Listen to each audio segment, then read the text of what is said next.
नमस्कार, मैं हूं आपके साथ विभा उपाध्याय। लोकसभा चुनाव का सबसे बड़ा शो, कौन बनेगा प्रधानमंत्री, इस पर देश ही नहीं दुनिया भर की नजरें टिकी हुई हैं। ऐसे में हम आपके लिए लेकर आए हैं एक बेहद ही खास पॉलिटिकल शो। इस बुलेटिन में हम आपको 4 अलग अलग सेगमेंट्स में खबरें दिखाएंगे। सियासत से जुड़ी सबसे बड़ी खबर से लेकर नेताओं के बवाली बयान, सियासत से जुड़ी हुई वायरल तस्वीरों के साथ ही हम आखिर में फटाफट अंदाज में चुनावी चौबीसा भी आप तक पहुंचाएंगे। तो चलिए शुरू करते हैं आज का ये शो और सबसे पहले देखते हैं आज की सबसे बड़ी चुनावी खबर।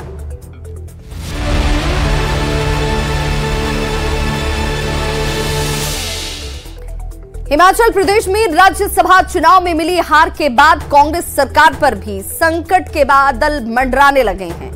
एक तो पहले ही कांग्रेस के 6 और 3 निर्दलीय विधायक बागी हो चुके हैं। दूसरी ओर मंत्री विक्रमादित्य सिंह ने मंत्री पद से इस्तीफा देकर माहौल को और गर्मा दिया है। हालत ये है कि निपटने के लिए दिल्ली कांग्रेस आला कमान ने पर्यवेक्षकों की एक टीम भेज दी है, जो विधायकों से बात करके रिपोर्ट कांग्रेस अध्यक्ष मल्लिकार्जुन खड़गे को सौंपेगी। ना तो मैंने इससे किसी ने इस्तीफा मांगा, ना ही मैंने कोई पेशकश की। कांग्रेस के पास बहुमत नहीं है और वो बहुमत साबित करने के लिए सिर्फ एक ही अखंडा करेगी, वो भारतीय जनता पार्टी के विधायकों को सदन से सस्पेंड करेगी।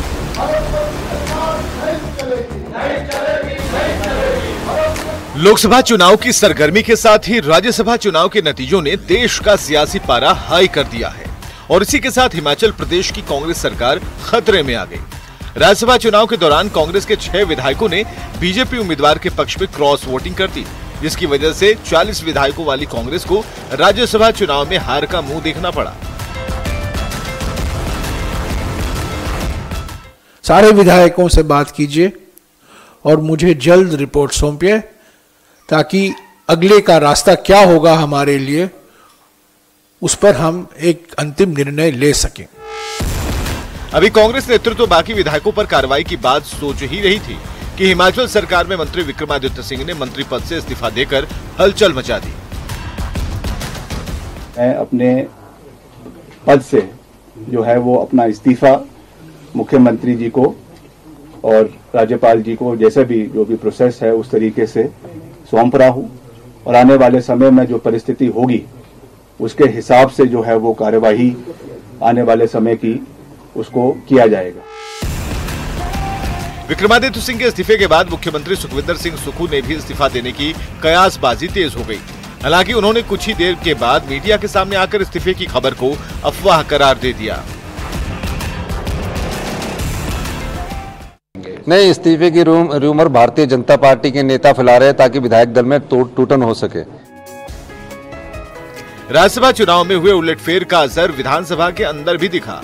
विधानसभा की कार्रवाई शुरू होते ही हंगामे की भेंट चढ़ गई और जिसके बाद स्पीकर ने जयराम ठाकुर समेत 15 विधायकों को निष्कासित कर दिया।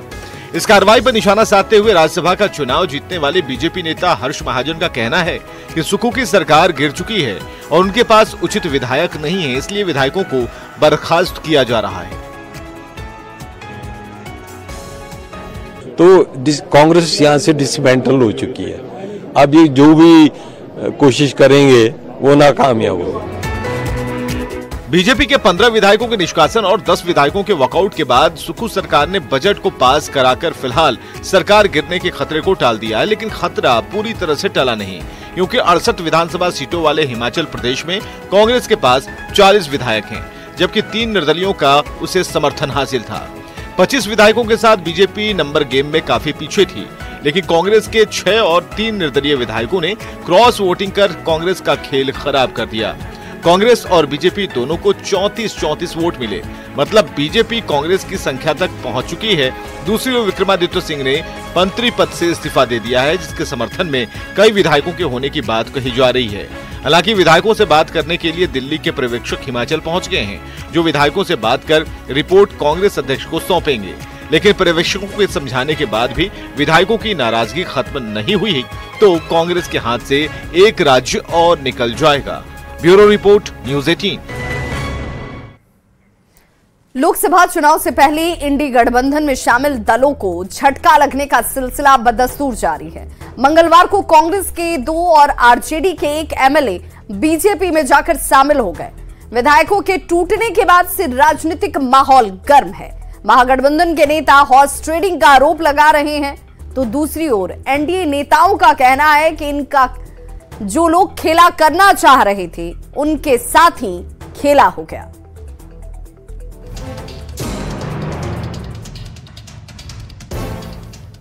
मंगलवार को आरजेडी और कांग्रेस के विधायकों की टूट का असर बुधवार को विधानसभा के अंदर और बाहर दोनों जगह दिखा।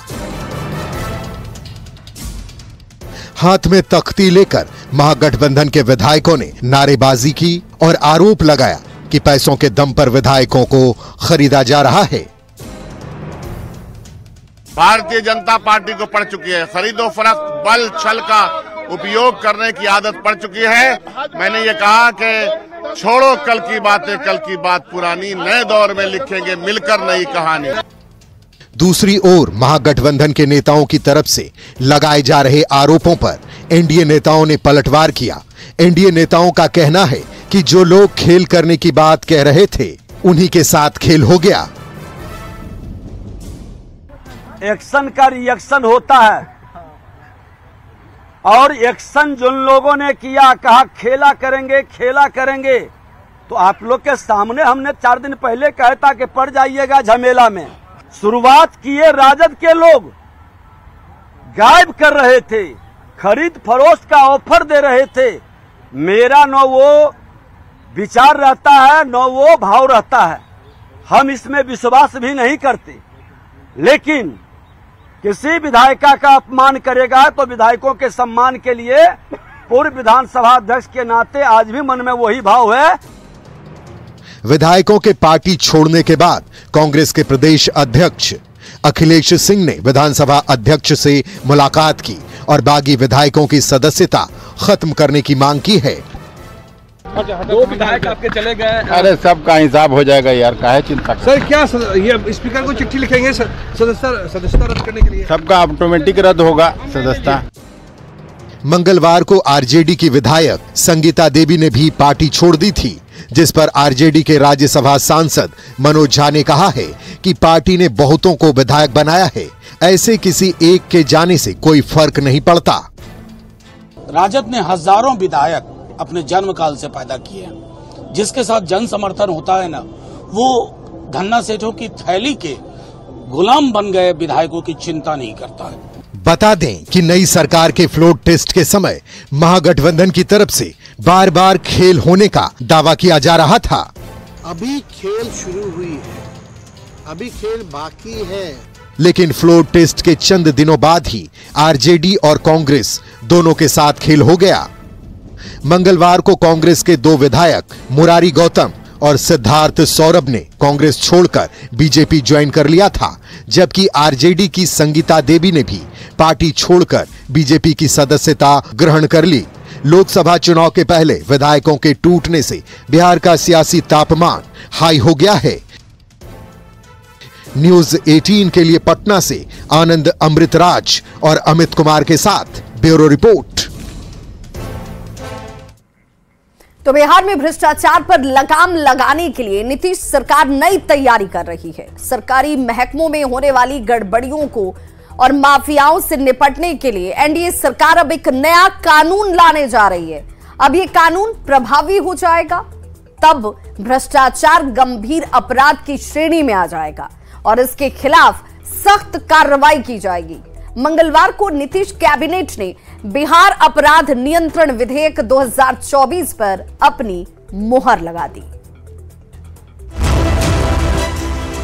ये जो 3 तरह के माफियाज हैं, बालू माफिया, शराब माफिया और जमीन माफिया, इसको पूर्ण रूप से बिहार से भगाना है और बिहार में कानून का राज स्थापित करना है। चुनाव से पहले बिहार में एनडीए सरकार अपराध, भ्रष्टाचार और माफिया राज से निपटने के लिए एक्शन में है।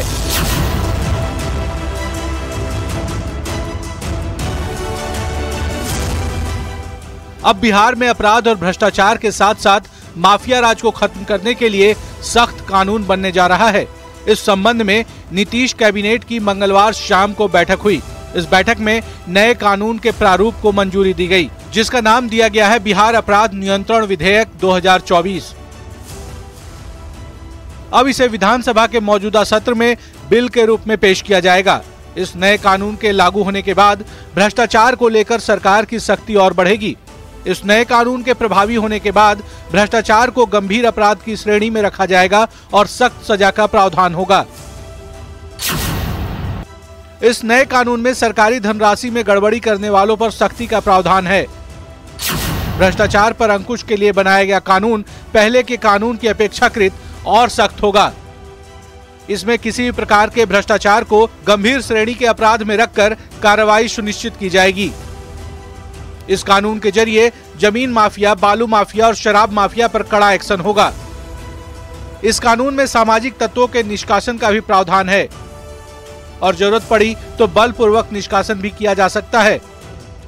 तलाशी और जब्ती की शक्ति को यह कानून बढ़ा देगा। जरूरत पड़ी तो सरकार सलाह बोर्ड का गठन कर सकती है। सलाहकार बोर्ड की सलाह पर 12 महीने तक निरुद्ध करने का भी प्रावधान है। यानी एनडीए का चुनाव से पहले ये भ्रष्टाचार और अपराध पर बड़ा वार है, जिसका संकेत पहले ही डिप्टी सीएम सम्राट चौधरी ने दे दिया था।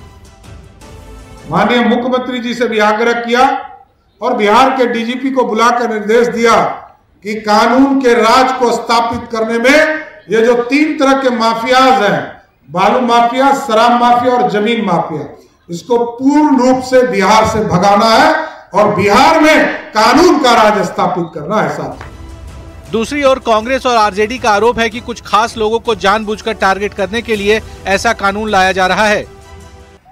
हमको लगता है कि कहीं न कहीं कंस्पिरेसी है और कुछ लोगों को टारगेट करने का मनसा है और इसलिए इस तरह के कानून को लाकर जिन लोगों को तबाह करना है उसको तबाही मचाना चाहते हैं। लगता है कोई टारगेटेड स्कीम है, इन लोगों का प्लान है जो भारतीय जनता पार्टी का होता है।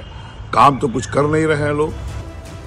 नीतीश कुमार करप्शन और क्राइम से कभी समझौता नहीं करते, यानी ये कहा जा सकता है कि इस नए कानून के जरिए बिहार में 2025 से 2010 वाला माहौल वापस लाने की तैयारी है। ये अलग बात है कि विपक्ष सरकार की मंशा पर सवाल खड़े कर रहा है।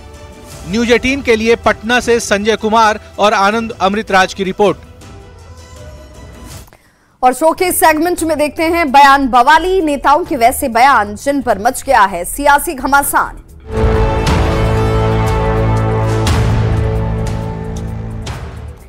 तो बयान बवाली में पीएम मोदी का तमिलनाडु में दिया गया बयान आप सुन लीजिए। प्रधानमंत्री नरेंद्र मोदी ने डीएमके पर परिवारवाद को लेकर बड़ा हमला किया। प्रधानमंत्री ने कहा कि पहले जो डीएमके के नेता थे वो अपने बेटे को मुख्यमंत्री बनाने में लगे रहे, अब जो मुख्यमंत्री हैं वो अपने बेटे को मुख्यमंत्री बनाने में लगे हैं। डीएमके के नेता थे वो अपने बेटे को मुख्यमंत्री बनाने के लिए जिंदगी भर लगे रहे, अब जो मुख्यमंत्री है वो अपने बेटे को मुख्यमंत्री बनाने में लगे हुए हैं। ये सारे डीएमके वाले अपने बच्चों को सेट करने में लगे हैं और आपका भविष्य अपसेट करने में लगे हैं। वे उनके बच्चों का भाग्य बनाना चाहते हैं और मोदी आपके बच्चों का भाग्य बनाने की गारंटी लेके आया है। प्रधानमंत्री के इस सेगमेंट में अब देखते हैं ऐसी तस्वीरें जो सियासत के लिहाज से सोशल मीडिया पर तेजी से हैं वायरल।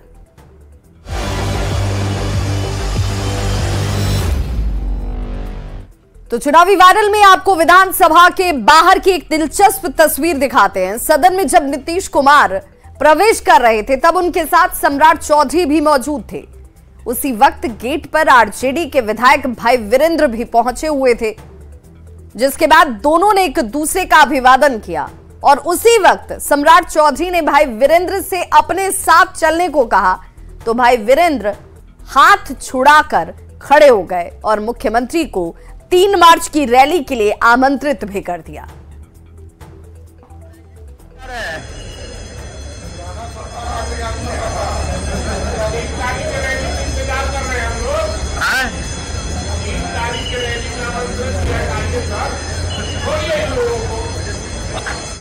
बिहार की राजधानी पटना में जेटू दफ्तर के बाहर एक पोस्टर लगा हुआ है और पोस्टर पर लिखा गया है रोजगार मतलब नीतीश कुमार। पोस्टर के जरिए परिवारवाद पर जोरदार हमला किया गया है और लिखा गया कि पूरा बिहार हमारा परिवार।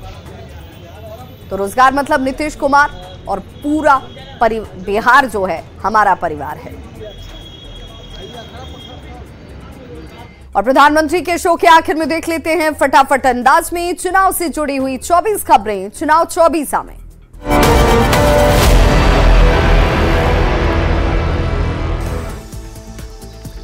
तेजस्वी के रोजगार देने के दावे पर जेटू ने पोस्टर से दिया जवाब। जेटू ऑफिस के बाहर रोजगार मतलब नीतीश सरकार के लगे पोस्टर। केंद्रीय रक्षा मंत्री राजनाथ सिंह का बिहार दौरा। दरभंगा एयरपोर्ट पर सांसद गोपाल सिंह ठाकुर ने पाग और मकान की माला पहनाकर किया स्वागत। लैंड फॉर जॉब मामले में लालू परिवार को राहत। दिल्ली के राउज एवेन्यू कोर्ट ने राबड़ी देवी, मीसा भारती और हेमा यादव को दी नियमित जमानत। महागठबंधन के विधायकों में टूट के बाद बिहार में बयानबाजियों का दौर जारी। एनडीए नेताओं ने कहा अभी और खेला बाकी है। विधायकों में टूट पर आरजेडी विधायक भाई वीरेंद्र ने एनडीए पर हॉर्स ट्रेडिंग का लगाया आरोप। कहा जो भी ऐसा कर रहे हैं उन्हें जनता देगी जवाब। विधायकों की टूट पर कांग्रेस विधायक अजीत शर्मा का बयान। कहा अब कोई नहीं छोड़ेगा पार्टी, मैं पूरी मजबूती के साथ कांग्रेस के साथ खड़ा हूं। विधायकों की टूट पर कांग्रेस प्रदेश अध्यक्ष अखिलेश सिंह का बड़ा बयान। कहा सभी विधायकों का होगा हिसाब। जेटू सांसद सुनील कुमार पिंटू का बड़ा दावा। कहा 10 मार्च तक और 8 से 10 विधायक आरजेडी कांग्रेस छोड़कर एनडीए में होंगे शामिल। बिहार विधानसभा में हुआ जबरदस्त हंगामा। विपक्षी दल के विधायकों ने लगाया पैसों के दम पर गठबंधन के विधायकों को खरीदने का आरोप। बीजेपी सांसद राजीव प्रताप रूढ़ी का आरजेडी और कांग्रेस के विधायकों की टूट पर प्रतिक्रिया। कहा पाला बदलना महत्वपूर्ण नहीं, महागठबंधन की विश्वसनीयता हो रही समाप्त। मिशन 2024 को लेकर बीएसपी की बैठक। बिहार की 40 सीटों पर अकेले उतारेगी बीएसपी उम्मीदवार। एनडीए और इंडी गठबंधन पर देश को ठगने का लगाया आरोप। पूर्व सीएम हेमंत सोरेन नहीं ले पाएंगे विधानसभा के बजट सत्र में हिस्सा। झारखंड हाईकोर्ट में हेमंत की याचिका खारिज। सेंट्रल यूनिवर्सिटी ऑफ झारखंड के दीक्षांत समारोह में शामिल हुई राष्ट्रपति द्रौपदी मुर्मू। स्वर्ण पदक हासिल करने वाली 50% बेटियों को दी बधाई। सेंट्रल यूनिवर्सिटी ऑफ झारखंड के दीक्षांत समारोह में सीएम चंपाई सोरेन ने छात्रों को किया संबोधित। कहा ज्ञान से बड़ा कोई धन नहीं। झारखंड विधानसभा में बजट सत्र के चौथे दिन प्रश्नकाल में पूछे गए कई विभागों से जुड़े सवाल। सदन में चंपाई सरकार ने रखा पक्ष। विधानसभा में जेएसएससी सीजीएल पेपर लीक को लेकर बीजेपी ने वेल में आकर किया हंगामा। सीबीआई जांच की मांग पर अड़ी विपक्षी पार्टी। 1 मार्च को धनबाद को हर्ल कारखाने के तोहफा देंगे पीएम नरेंद्र मोदी। प्रधानमंत्री के दौरे की तैयारियां तेज। झारखंड विधानसभा में मंत्री सत्यानंद भोक्ता ने विपक्षी पर जमकर किया हमला। कहा विपक्ष के पास कोई मुद्दा नहीं, सिर्फ हंगामा करना जानती है विपक्ष। बीजेपी विधायक डुल्लू महतो ने विधानसभा गेट पर किया प्रदर्शन। धनबाद के पूर्व एसपी संजीव कुमार के खिलाफ की जांच कराने की मांग। कांग्रेस छोड़ बीजेपी में शामिल सांसद गीता कोड़ा का राज्य सरकार पर हमला। सोशल मीडिया पर लिखा सरकार सिर्फ चेहरा चमकाने में लगी। आरजेडी और कांग्रेस में टूट पर केंद्रीय मंत्री गिरिराज सिंह का बयान। कहा सत्ता से अलग होने के बाद तेजस्वी यादव बेचैन। लखीसराय में तेजस्वी यादव का समर्थकों ने किया जोरदार स्वागत। नेता प्रतिपक्ष ने सीएम पर साधा निशाना। कहा नीतीश कुमार के पास अब कोई विजन नहीं। केंद्रीय राज्य मंत्री अश्विनी चौबे ने शौर्य स्मारक और ध्यान केंद्र का किया शिलान्यास। शहीद सेनानियों के परिवार को भी किया सम्मानित। राज्यसभा में क्रॉस वोटिंग के बाद एक्शन की तैयारी में एसपी प्रमुख अखिलेश यादव। बाकी विधायकों को नोटिस जारी करेगी सपा। जवाब आने के बाद की जाएगी कार्रवाई। तो प्रधानमंत्री के इस खास पेशकश में आज बस इतना ही, लेकिन न्यूज़ 18 बिहार झारखंड पर खबरों का सिलसिला लगातार जारी है।